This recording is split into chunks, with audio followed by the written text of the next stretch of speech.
In this demo, you'll see how the warehouse management app handles the put-away process as part of the receiving workflow. Once all items in a purchase order have been received, the app shows that the receipt is complete. To finalize the process, tap Complete PO Receipt, then confirm the receipt summary to complete the order.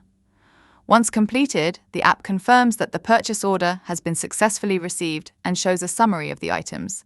From here, you're prompted to choose what to do next. To continue the workflow, select Put Away Now.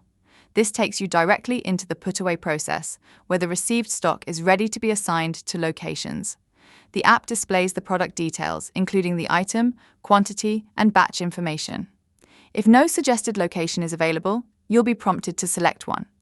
To assign a location, tap Choose Different Location, then enter or select a storage location from the list. Once a location is selected, confirm your choice. The app will validate the location and return you to the put-away screen, showing the selected bin. Tap Confirm Location to complete the assignment. The system immediately records where the stock has been stored and displays a confirmation that the location has been successfully assigned.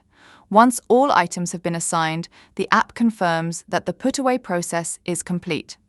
At this point, all stock has been successfully stored and is ready for picking, with accurate location data now available across the system. Thanks for watching.